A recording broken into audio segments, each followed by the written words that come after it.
pensent à toi en ce moment même. Pas comme une pensée fugace, pas le genre qui traverse l'esprit rapidement et se dissout avant d'avoir pu faire quoi que ce soit. Le genre qui est arrivé sans prévenir, sans permission et qui a refusé de partir. Le genre qui est assis avec eux en ce moment, dans quelle que soit la pièce où ils se trouvent, portant ton nom en lui comme quelque chose qu'ils ne peuvent pas poser.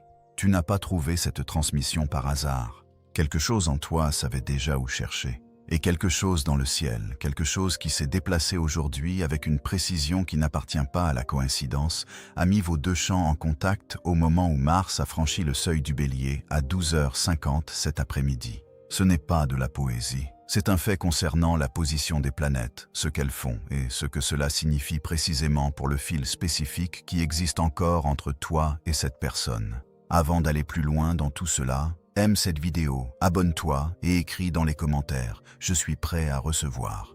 Pas comme un vœu, comme une déclaration. Ton système nerveux s'active quand tu le dis à voix haute. Parce que ce qui arrive dans cette fenêtre n'arrive pas silencieusement.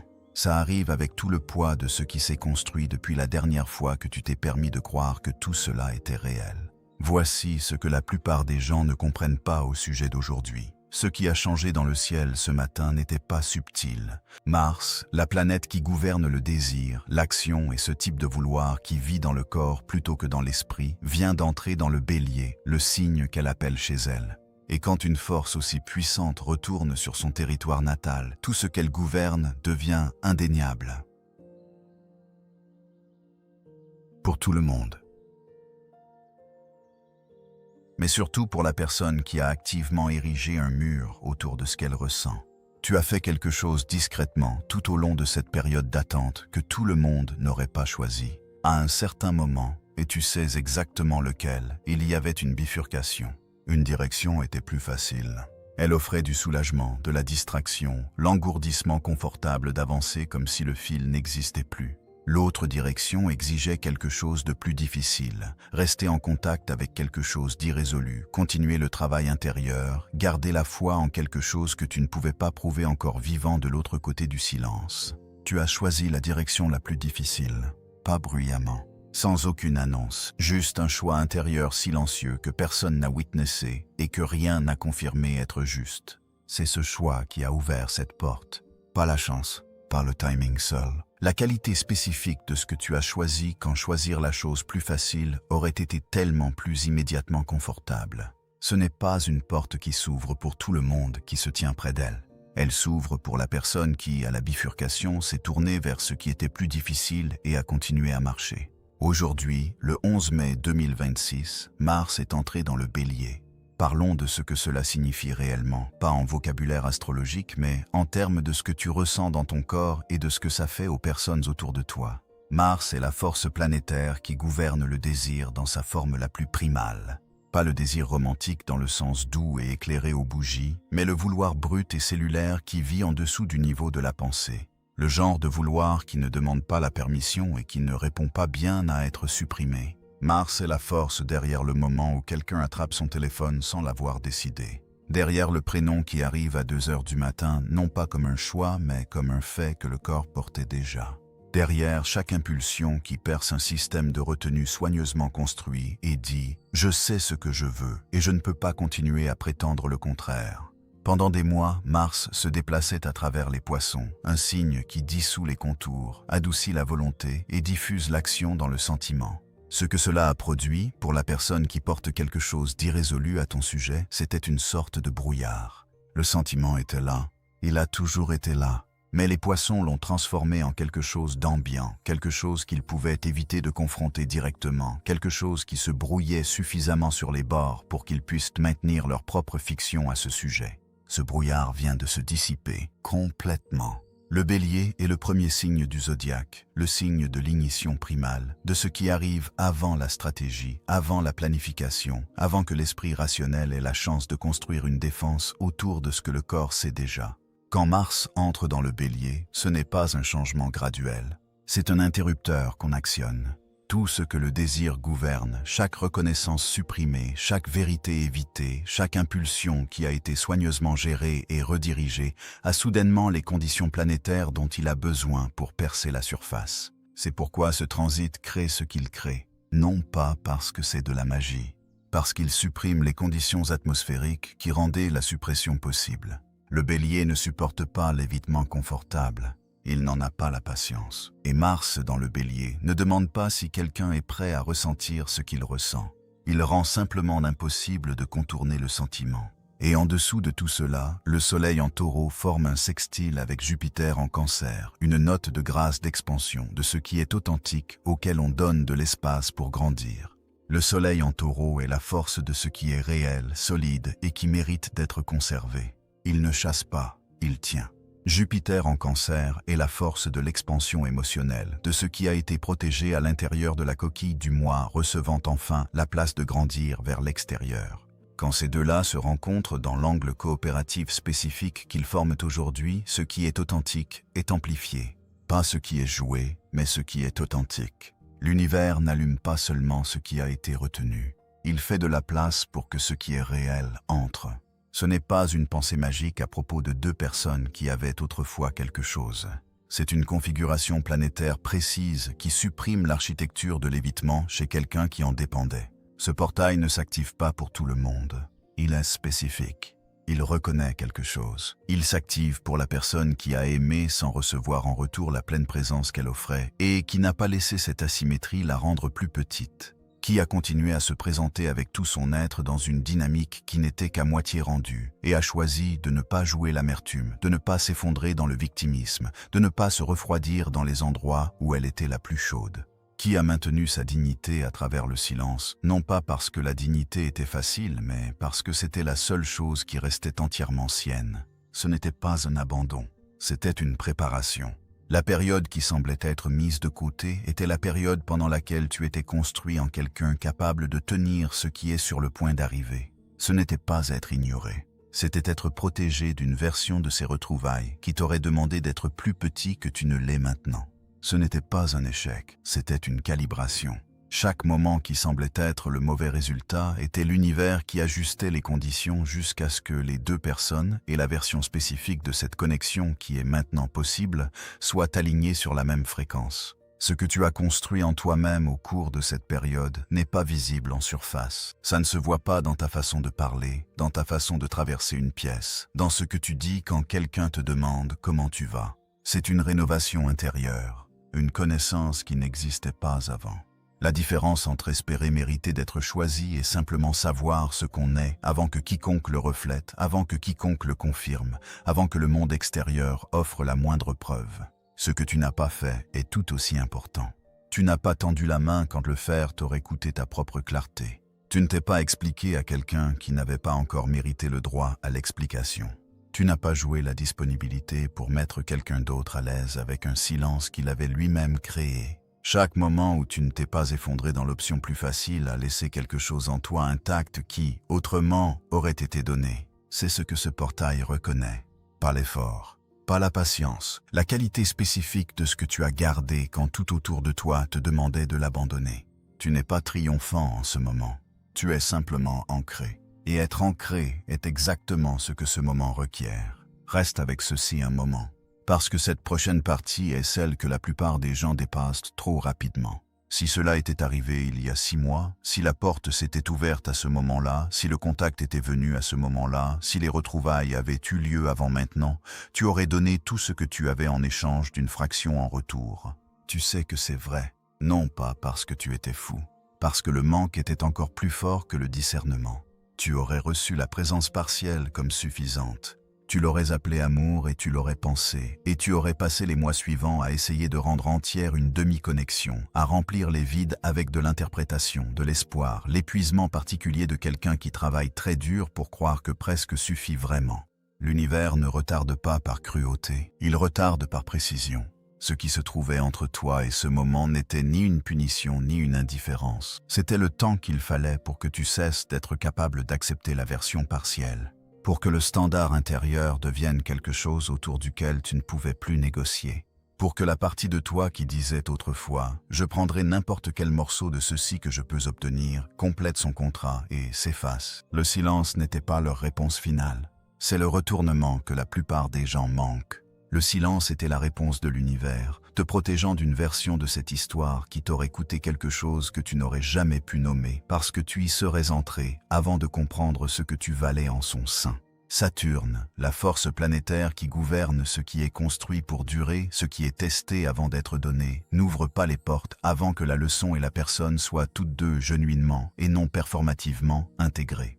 Et l'intégration authentique ne ressemble pas à un accomplissement. Elle est silencieuse. Elle ressemble à cette question qui gouvernait autrefois tout qui a simplement cessé d'être la chose la plus bruyante dans la pièce. Ce qui est différent maintenant n'est pas simplement que le temps a passé. Quelque chose de réel s'est fermé en toi qui devait se fermer avant que cette porte puisse s'ouvrir.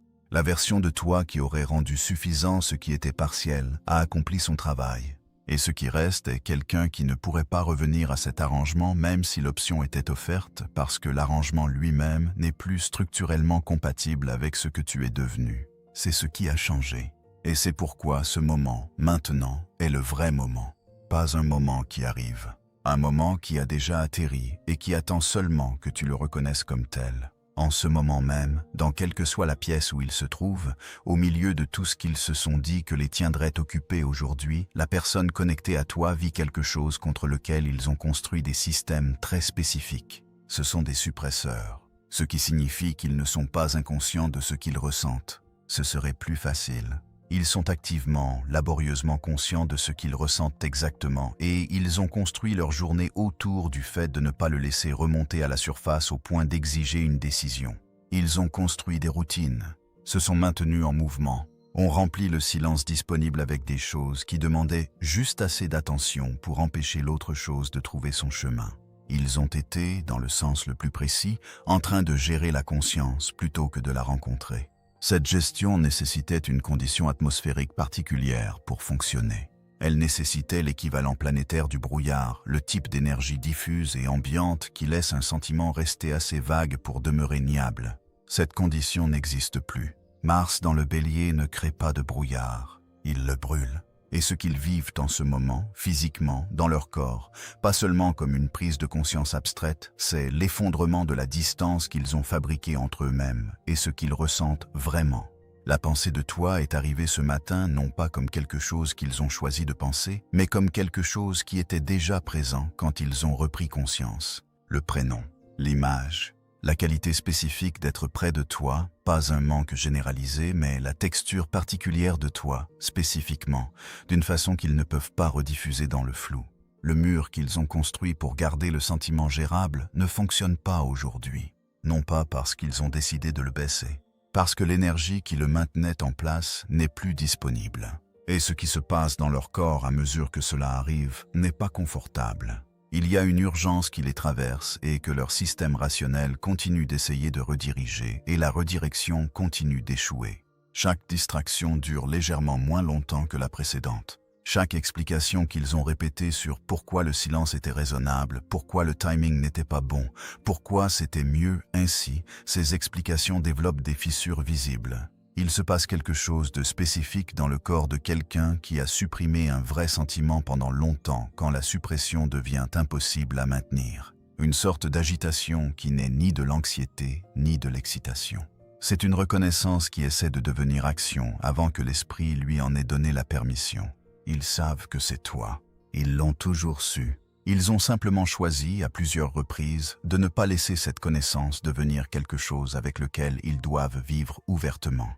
Aujourd'hui, ce choix devient plus difficile à faire. Il se peut qu'ils ne prennent pas contact aujourd'hui, qu'ils ne le fassent pas cette semaine. N'attends pas le contact comme la mesure de ce qui est vrai.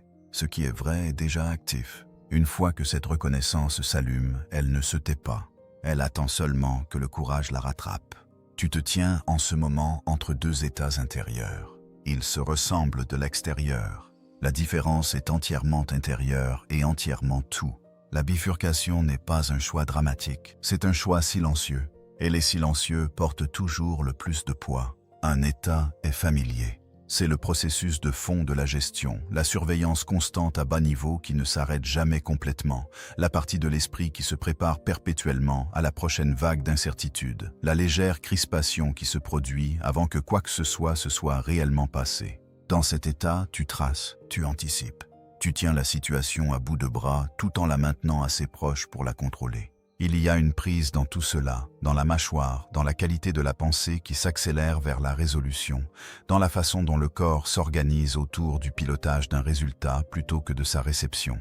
Ce n'est pas un état dramatique. Il est silencieux, exercé et épuisant de la façon spécifique dont la surveillance constante est épuisante, non pas parce qu'un moment particulier exige trop, mais parce que la surveillance ne s'arrête jamais. L'autre état est différent dans sa texture. Ce n'est pas de l'indifférence, ce n'est pas de la distance, c'est un poids qui a été posé. Non pas parce que le sentiment a disparu, le sentiment est présent et réel et pleinement ressenti, mais parce que tu ne l'utilises plus comme un objet à gérer.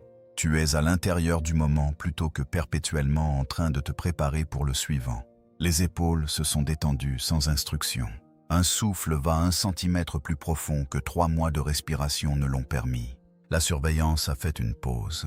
Non pas parce que la certitude est arrivée de l'extérieur, mais parce que quelque chose en toi a cessé d'exiger la certitude avant d'autoriser la tranquillité. L'âme ne pose pas cette question pour te punir. Elle la pose parce que la réponse détermine tout ce qui suit, non pas comme conséquence, mais comme direction. Voici la question qui les sépare. Peux-tu sentir la différence entre tenir ceci ouvert, vraiment ouvert, sans la prise silencieuse d'essayer de diriger comment cela se résout, et simplement prétendre être ouvert tout en gérant le résultat en dessous, pas comme un concept, dans ton corps, en ce moment. Parce qu'un état reçoit ce qui vient, l'autre le redirige, le façonne, le transforme en la version d'arrivée que l'esprit a décidé à l'avance être acceptable, ce qui n'est jamais tout à fait la version qui était vraiment réelle. La plupart des gens confondent ce moment avec le destin qui les rappelle. Ce n'est pas le cas. C'est l'âme qui fait une dernière vérification, non pas pour tester si tu es fort, mais pour confirmer si tu as vraiment changé ou si tu crois seulement l'avoir fait. L'état de gestion ne te rend pas mauvais. Il te rend humain. C'est la version de toi qui a appris à rester en sécurité dans l'incertitude, en restant en charge de celle-ci. Cette version t'a servi. Elle t'a amené ici. Mais ce qui est sur le point d'arriver ne peut pas être reçu depuis l'intérieur d'une prise. Il ne peut être reçu que par quelqu'un qui a appris à faire la différence entre être ouvert et contrôler ce qu'ouvert produit. Cette question, honnêtement assise avec elle, est capable de faire s'effondrer définitivement un vieux cycle karmique. Il y a un contrat d'âme entre toi et cette personne. Pas dans le sens doux et romantique du mot, pas la version qui signifie que vous étiez toujours censés être ensemble et que rien d'autre ne devait jamais arriver. Les contrats d'âme ne sont pas des arrangements romantiques. Ce sont des accords précis sur ce qui doit être activé, confronté et intégré, et ils utilisent la connexion comme l'instrument à travers lequel cette activation se produit. Le contrat spécifique entre vous est venu enseigner quelque chose sur le timing. Pas le timing comme condition externe, pas « le moment n'était pas bon » comme explication commode de l'évitement. Le timing comme réalité intérieure, la reconnaissance que l'amour et la disponibilité doivent arriver simultanément pour être réels. Que la bonne personne au mauvais moment intérieur est encore le mauvais moment pour les deux. Qu'arriver à une vraie connexion tout en portant une question non résolue sur sa propre valeur, tout en étant encore prêt à prendre une version partielle et à l'appeler entière, aurait transformé la connexion en véhicule pour cette question plutôt qu'en rencontre entre deux personnes. Le contrat a utilisé la dynamique, le silence, la distance, l'asymétrie, la qualité spécifique du presque mais pas tout à fait, pour amener les deux à un point de vraie disponibilité. Pas la disponibilité comme état sans plus de blessures. La disponibilité comme état de ne plus avoir besoin que la connexion réponde à des questions qui appartiennent au moi. La façon dont Saturne fait respecter cela n'est pas à travers la punition. Saturne est la force planétaire qui gouverne ce qui est réel et durable, ce qui est testé avant d'être donné, ce qui doit être correctement construit avant d'être autorisé à tenir. Il n'ouvre pas la porte jusqu'à ce que la leçon et la personne soient toutes deux genuinement, non performativement, intégrées. Et l'intégration authentique ne ressemble pas à un accomplissement. Elle est silencieuse. Elle ressemble à cette question qui gouvernait autrefois tout qui a simplement cessé d'être la chose la plus bruyante dans la pièce. Voici le deuil dans tout cela, et il mérite un paragraphe entier, reconnaître que la connexion était, en partie, un contrat pour ta croissance, que certaines de ces douleurs n'étaient pas arbitraires mais intentionnelles, n'est pas une chose confortable à tenir. Cela n'efface pas la perte. Cela ne rend pas les silences rétrospectivement bien. Tu as le droit de pleurer la version de cette histoire que tu voulais, celle où la disponibilité est arrivée plus tôt, où la douleur était plus courte, où la distance était moindre. Ce deuil est réel. Il n'a pas besoin d'être spiritualisé. Il peut simplement être vrai que quelque chose était intentionnel et que ça faisait aussi mal. Le contrat n'a jamais été une promesse de toujours. C'était une garantie de transformation. Voici à quoi ressemble l'accomplissement à travers le prisme du timing. Tu cesses d'essayer de forcer l'arrivée avant que les deux personnes soient prêtes. Pas comme une discipline, pas comme quelque chose que tu dois te rappeler de faire, mais parce que tu as genuinement intégré la compréhension qu'une vraie connexion ne peut pas être accélérée vers l'existence sans perdre ce qui la rendait digne d'être vécue. Tu peux maintenant tenir l'amour sans faire s'effondrer l'espace dont il a besoin pour se former correctement. Là où il semblait autrefois insupportable d'attendre, il semble maintenant simplement vrai que certaines choses doivent arriver dans leur propre forme. Le contrat a toujours été sur ce que tu devenais, pas sur le fait qu'il reste pour en être témoin. Ce que tu es devenu est déjà réel, peu importe ce qu'ils font ensuite. Ton corps sait déjà que quelque chose a changé. Pas comme un concept qu'il essaie d'adopter, mais comme un fait physique qu'il vit déjà. Le silence dans ta poitrine a une qualité différente de ce qu'elle était il y a 3 mois. Pas engourdi, tu connais maintenant la différence entre silence et engourdissement, et ce n'est pas cela, c'est calme. Un calme qui n'a pas d'urgence, qui se déplace en dessous, comme avant. Le bourdonnement de fond de la surveillance s'est adouci d'une façon qui est arrivée sans annonce, sans un moment spécifique auquel tu peux pointer comme le tournant. Il est simplement devenu, à un moment donné, plus silencieux. Le sommeil arrive plus tôt.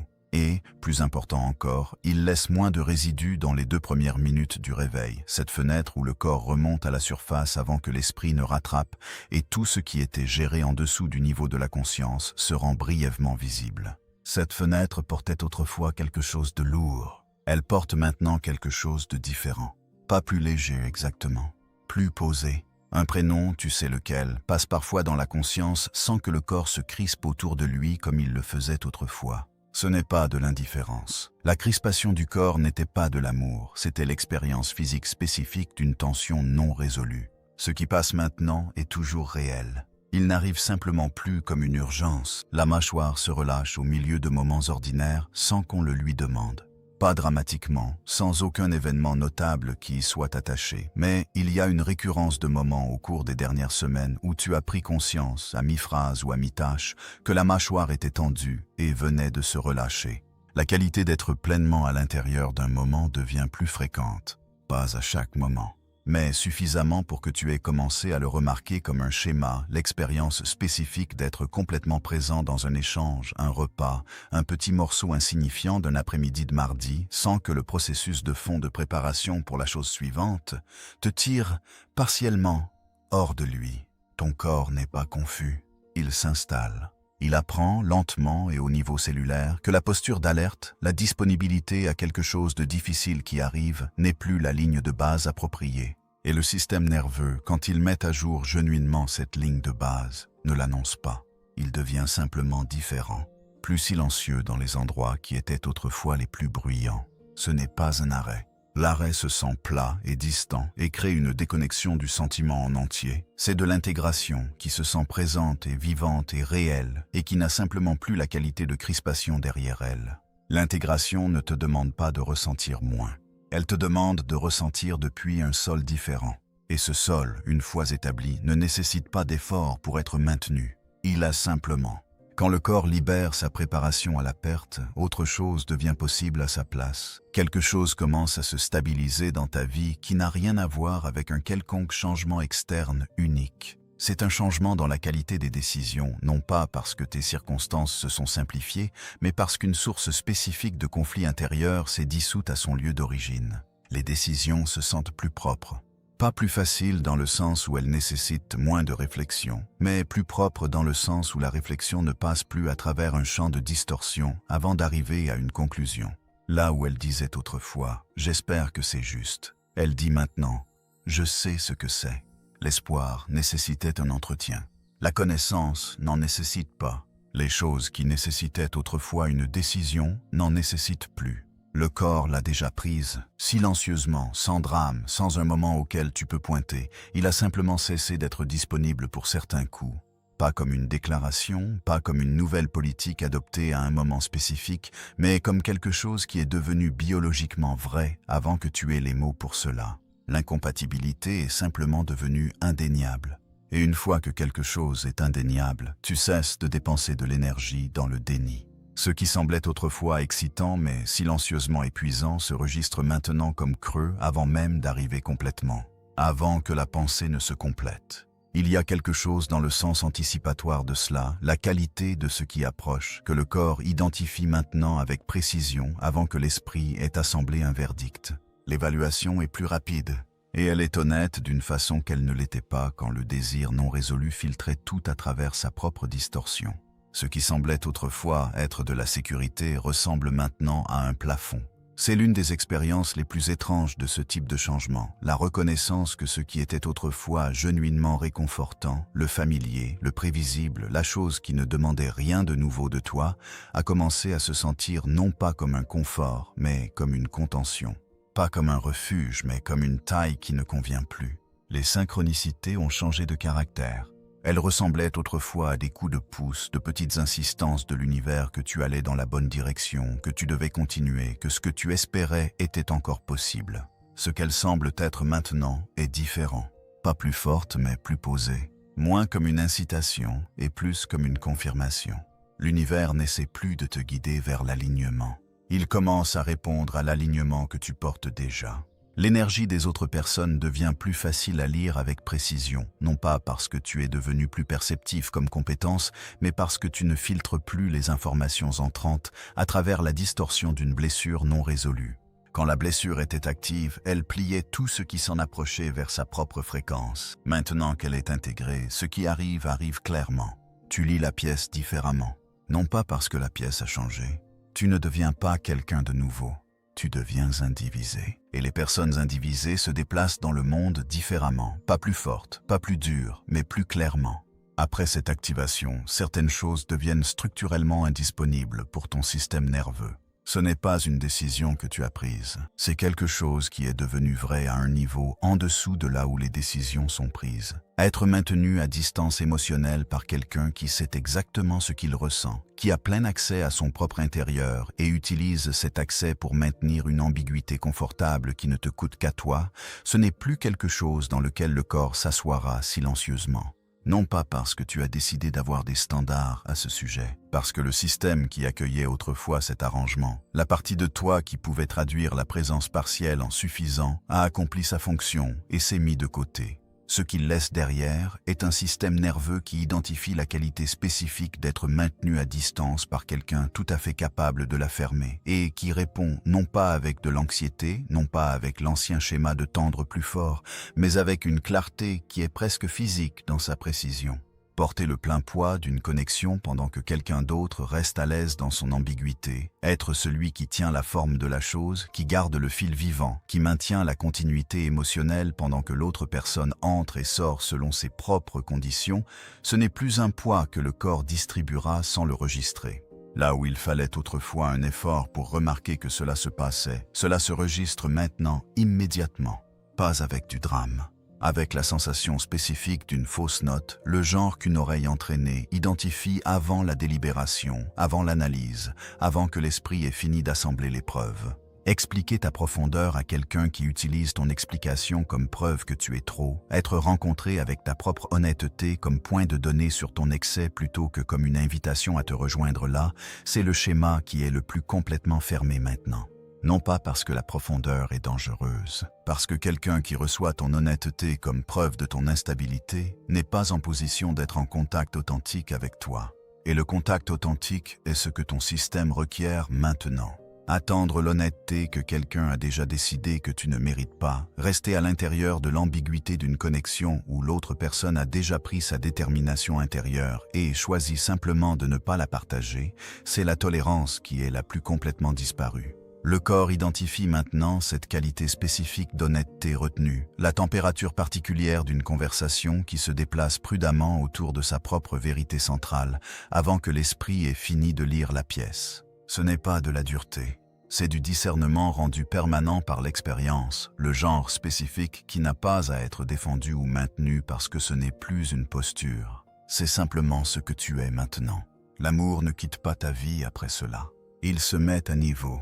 Tout ce qui entre à partir d'ici doit te rencontrer là où tu te tiens vraiment. La question de savoir si cette personne revient n'est plus la question qui gouverne ton intérieur. Mais si elle rentre dans ton champ et les conditions planétaires de cette fenêtre travaillent activement sur les systèmes qui les ont tenus à l'écart, tu seras capable de voir clairement, pour la première fois, sans que l'espoir déforme le signal dans un sens et la peur dans l'autre.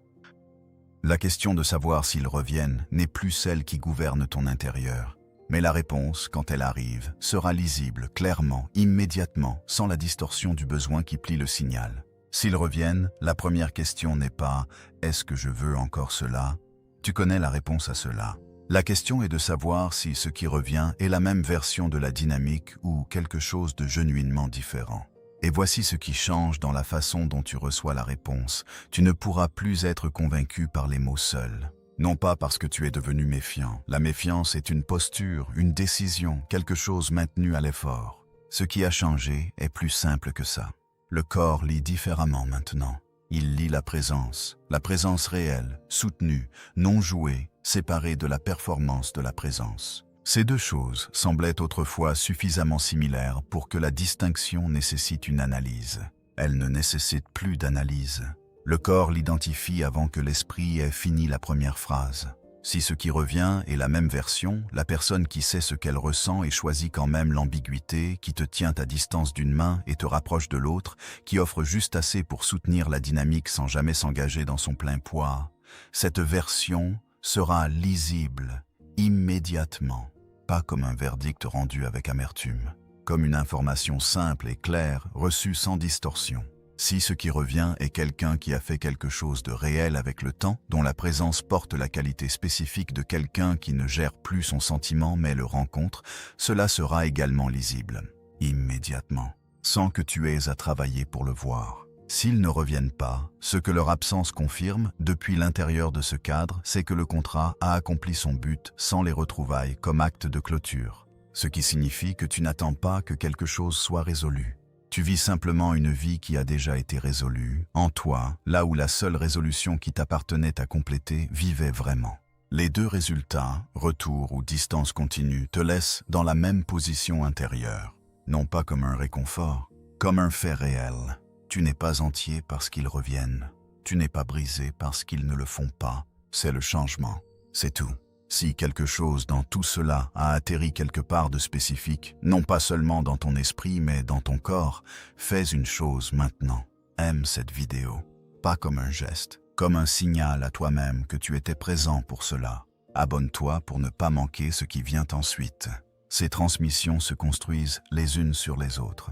Ce qui s'ouvre aujourd'hui se connecte directement à ce qui arrive dans la prochaine fenêtre. Et dans les commentaires, écris « Je suis déjà chez moi ». Dis-le à voix haute pendant que tu le tapes. Pour ton propre système nerveux. Les mots prononcés avec un sens réel complètent quelque chose que la lecture silencieuse laisse inachevé. Et si quelqu'un dans ta vie se tient à un seuil qu'il ne peut pas tout à fait nommer, partage ceci avec lui. Ton âme sait déjà qui, quelque chose est déjà arrivé. Non pas dans le futur, mais maintenant, dans ce moment, dans la qualité spécifique de ce que ça fait d'être à l'intérieur de sa propre vie en ce moment, alors que tu finis d'écouter ceci. Ce n'est pas une sensation dramatique. C'est quelque chose de plus silencieux que ça. Une porte qui s'est ouverte non pas avec des fanfares, mais avec la certitude particulière d'une chose qui est simplement, indéniablement, là. La distance qui existait entre toi et ce que tu mérites vraiment s'est un peu fermée aujourd'hui. Non pas à cause de ce que tu as fait dans la dernière heure, à cause de ce que tu as fait à travers chaque moment silencieux et non témoigné du temps qui t'a amené ici. Mars est entré dans le Bélier, le brouillard s'est dissipé. Et ce qui a toujours été vrai en dessous, ce que tu as toujours porté et toujours été, se tient dans une lumière plus claire qu'elle ne l'a été depuis très longtemps. Ce n'est pas un début, c'est une arrivée.